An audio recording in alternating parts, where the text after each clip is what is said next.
Hello friends, we are going to begin with economy of 11th standard. So आज हम first chapter देखेंगे that is economics and introduction. So here introduction tells us about development of economy as a philosophy. पहले की बात करें the differences among people were solved by fights and battle.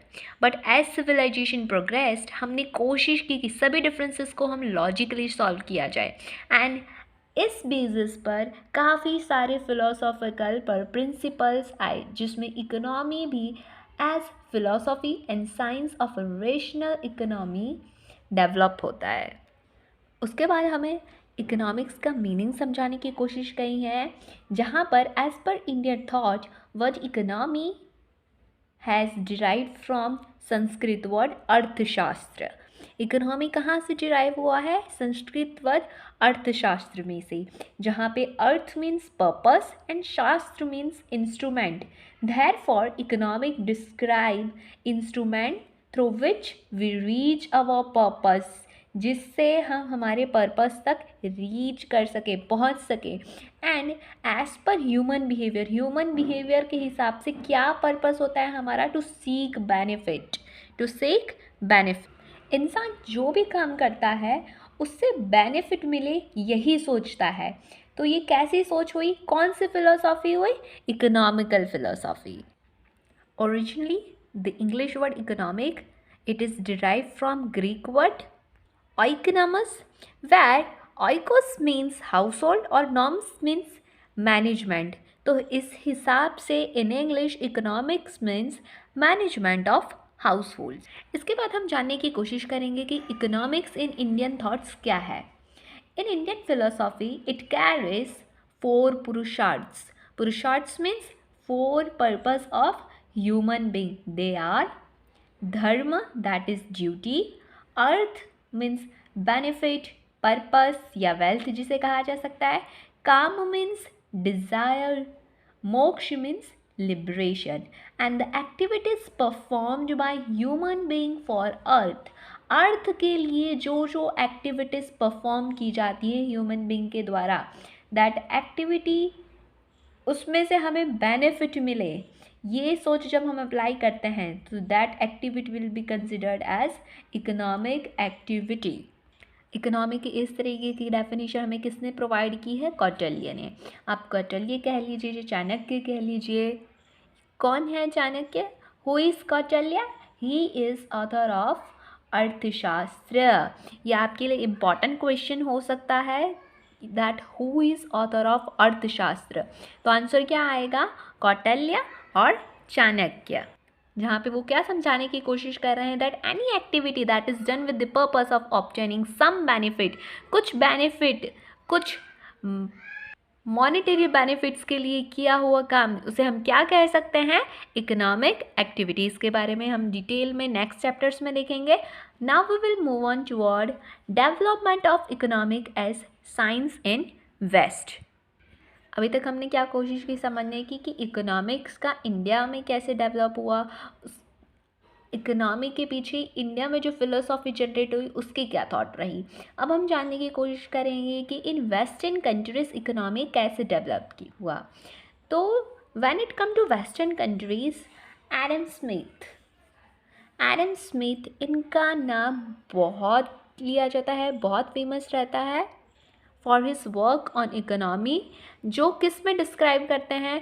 He has written a book titled Wealth of Nation in 1776, where he described economy as a wealth of nation.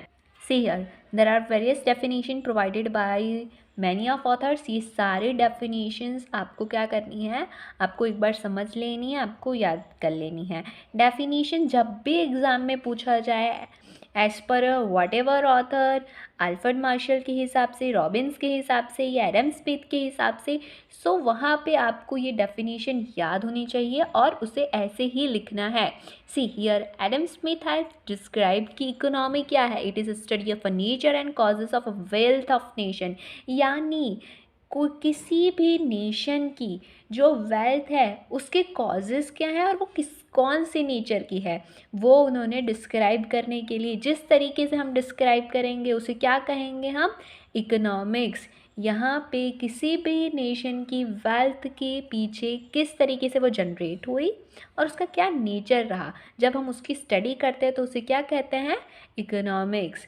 Adam Smith ज़्यादा से ज़्यादा किस पे भार डालने की कोशिश कर रहे हैं, he talks about human welfare in his book that is wealth of nation.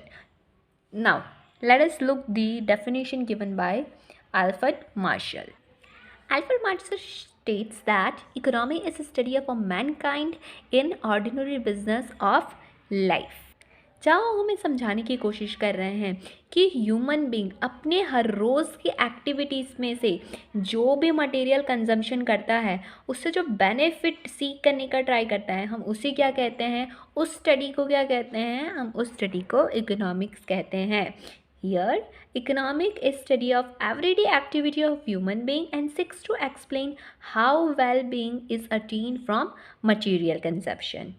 Moving toward Robbins' definition.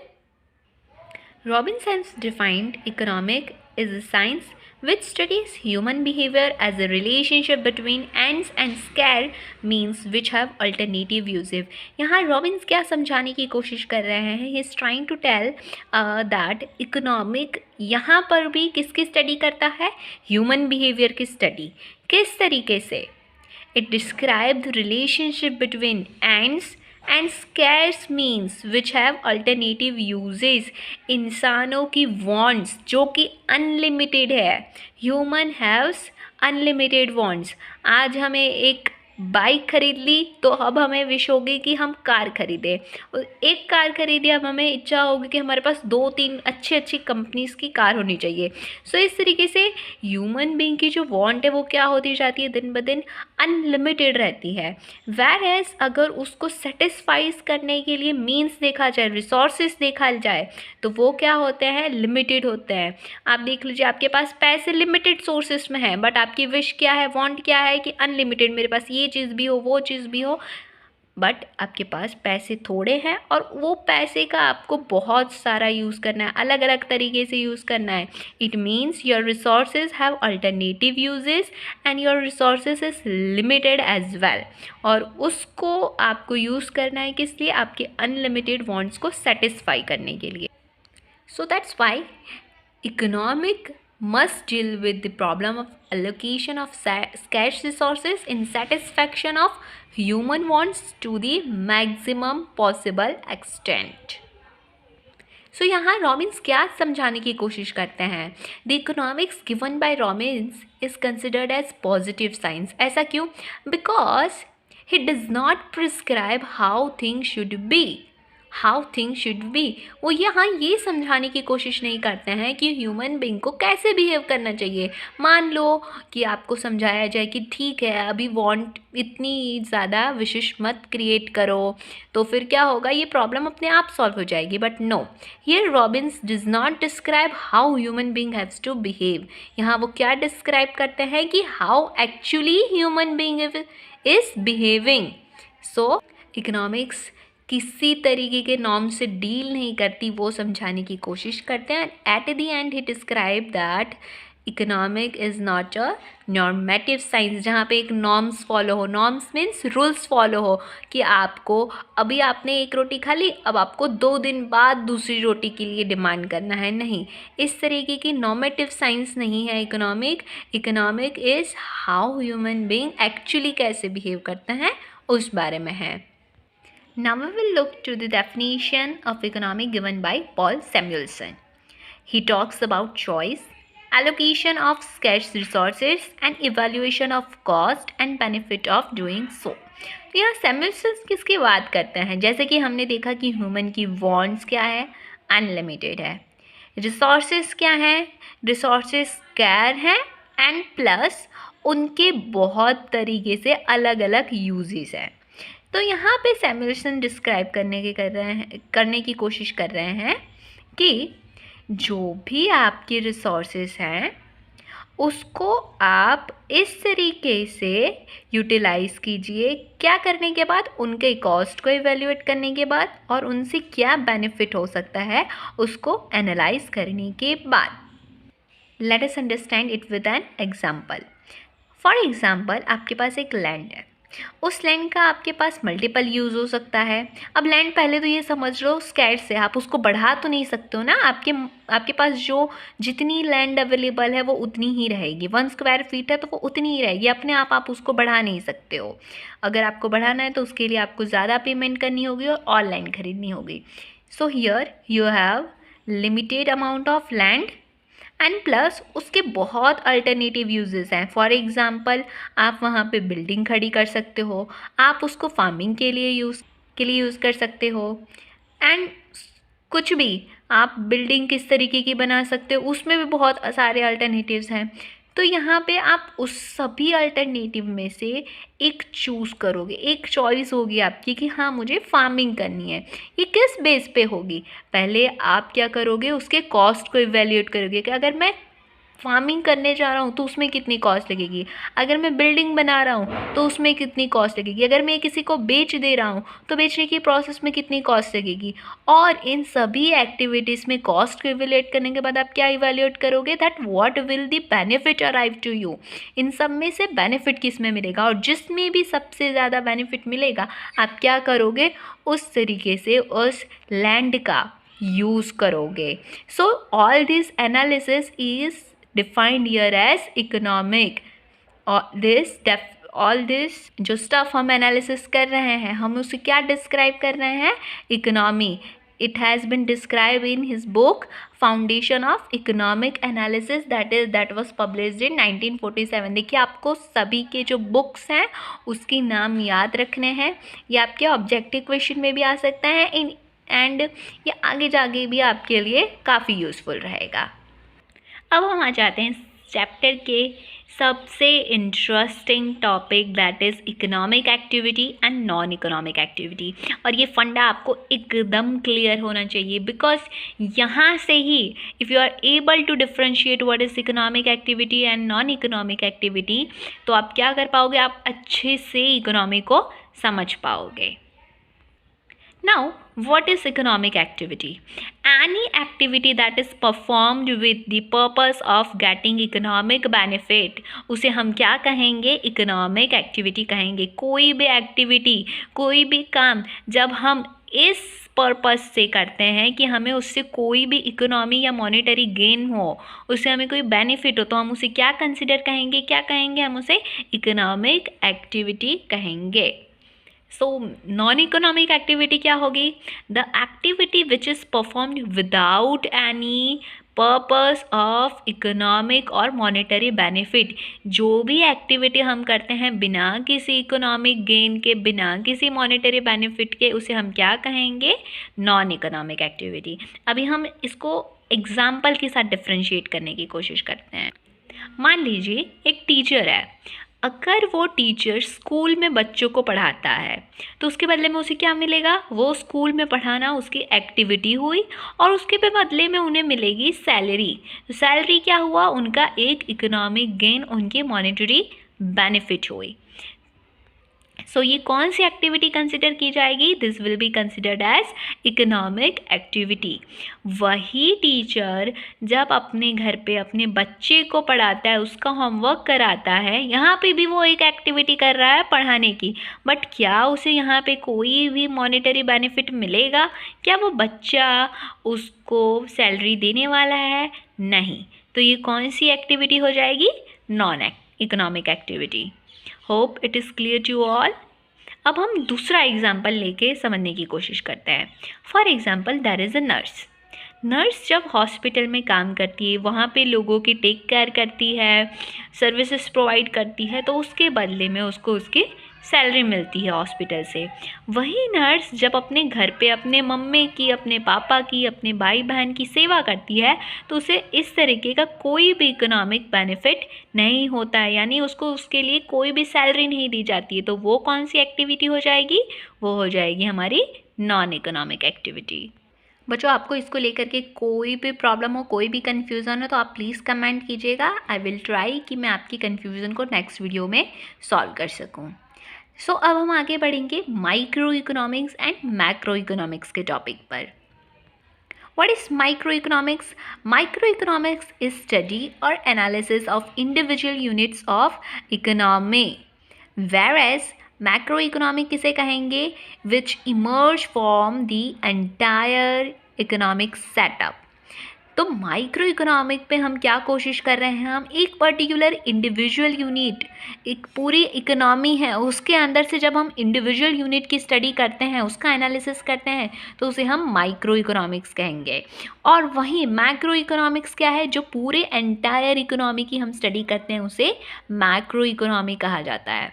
For example समझ लीजिए, टेलीविज़न इंडस्ट्री है, टेलीविज़न इंडस्ट्री है, उसमें से जब आप एक चैनल की बात करते हैं, फॉर एग्ज़ाम्पल आप स्टार प्लस की बात करते हैं, आप कलर्स की बात करते हैं, आप पोगो की बात करते हैं, तो ये क्या कर रहे हैं, आप एक पर्टिकुलर इंडिविजुअल यूनिट की बात कर रहे हैं। वो क्या हो जाएगा, जब आप उस चैनल की स्टडी करते हैं कि ये चैनल का कितना प्रॉफिट है, क्या मार्जिन है, किस तरीके से आगे बढ़ रहा है, कौन से शोज़ आ रहे हैं, तो वो आप क्या कर रहे हैं, you are doing micro economic analysis.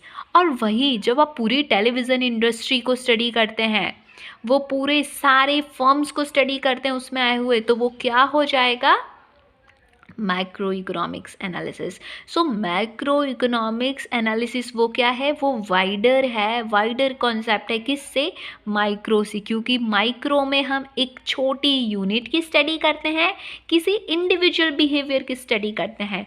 और वहीं अगर मैक्रो की बात करें तो हम एंटायर इकोनॉमी की स्टडी करते हैं, as a whole nation study करते हैं।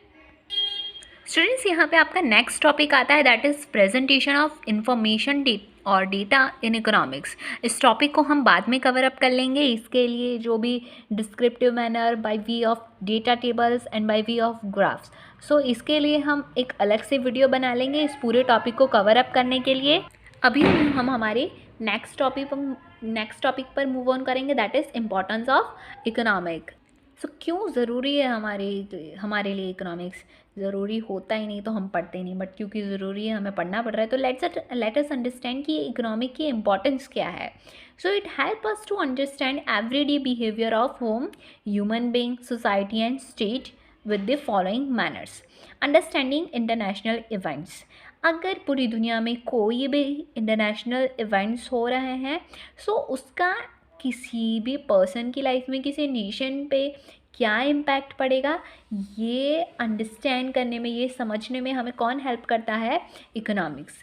फॉर एग्ज़ाम्पल, अगर there is rise in price of crude oil की प्राइस में राइज होता है, जैसे ही उसकी प्राइस बढ़ती है तो हम एनालिसिस करने लग जाते हैं कि भाई उसकी वजह से ट्रांसपोर्टेशन कॉस्ट कितना इंक्रीज़ होगा। ट्रांसपोर्टेशन कॉस्ट इंक्रीज़ होगा तो जो हमारी सब्जियां हैं, वेजिटेबल्स हैं, हमारे बाकी के फार्म प्रोडक्ट्स हैं, ग्रेन्स हैं, वो कितने महंगे हो जाएंगे। और ये सब जैसे ही महंगे होंगे तो उसका एक पर्सन की इंडिविजुअल लाइफ में क्या इफ़ेक्ट होगा, उसकी कॉस्ट ऑफ लिविंग कितनी बढ़ जाएगी। ये एनालिसिस करने में कौन सा सब्जेक्ट, कौन सी फिलोसॉफी हेल्प करती है हमें, इकोनॉमिक।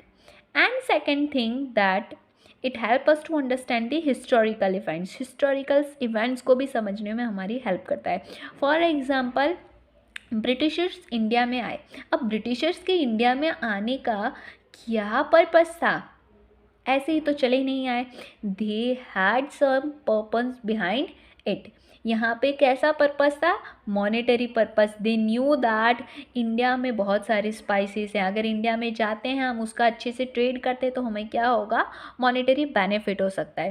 सो इस तरीके के काफ़ी सारे हिस्टोरिकल इवेंट्स जो पीछे हो चुके हैं उसको समझने के लिए इकोनॉमी हमें हेल्प करती है। नाउ लेट अस सी कि इकोनॉमिक की और क्या इंपॉर्टेंस है। Economic helps for the decision making by individual. अब ये कैसे होता है, चाहे आप किसी की भी बात कर लो, आप खुद को भी देख लो, एज ए स्टूडेंट हो आप, या आप अपनी मदर को देख लो, आप अपने फादर को देख लो, तो सभी के लाइफ में इकोनॉमी की इम्पोर्टेंस है। क्यों, क्योंकि अब हमें क्या करना है, एक पर्टिकुलर डे, उसमें कितने घंटे हैं, 24 घंटे हैं, उसमें से हमें सोना भी है, खाना भी, हमें पढ़ाई भी करनी है, हमें, अगर आप अपनी मम्मी की बात कर लो तो उन्हें कितने सारे काम करने हैं।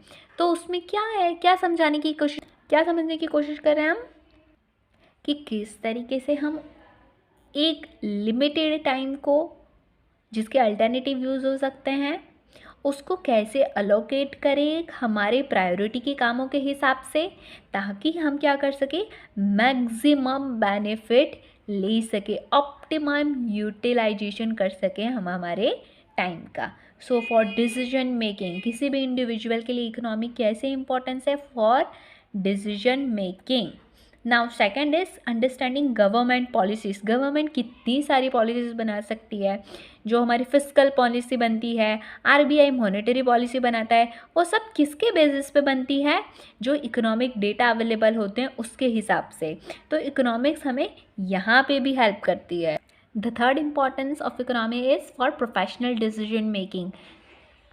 यहाँ हम किससे डील करेंगे, डिमांड एंड सप्लाई के कॉन्सेप्ट से, रेवेन्यू एंड कॉस्ट के कॉन्सेप्ट से डील करेंगे कि अगर डिमांड बढ़ती है तो किस वजह से बढ़ रही है, सप्लाई अगर ज़्यादा होती है तो डिमांड पे क्या असर पड़ता है, प्राइस पे क्या इफ़ेक्ट होती है, और इन सभी चीज़ों की वजह से कोई भी फर्म है उसके रेवेन्यू पे क्या इफ़ेक्ट होती है। ये सारे प्रोफेशनल डिसीजंस लेने के लिए, प्रोफेशनल चीज़ों को समझने के लिए कौन हेल्प करता है, हमें इकोनॉमिक्स हेल्प करती है। So with this our first chapter comes to an end. So students, आपको कोई भी डिफ़िकल्टी हो तो प्लीज़ प्लीज़ प्लीज़ कमेंट करें, और प्लीज़ हमें ये भी बताएं कि आप क्या चाहते हैं हम और अपनी वीडियोस में क्या क्या चीज़ें ऐड करें, किस तरीके से आपके लिए ज़्यादा हेल्पफुल कर हो सकता है। क्या हमें ये जो ऑब्जेक्टिव क्वेश्चंस हैं उसे भी आपको सॉल्व करके बताना चाहिए, या और क्या एक्स्ट्रा हम एफर्ट्स अपने तरीके से डाल सकते हैं आपके लिए। With this have a great day and thank you.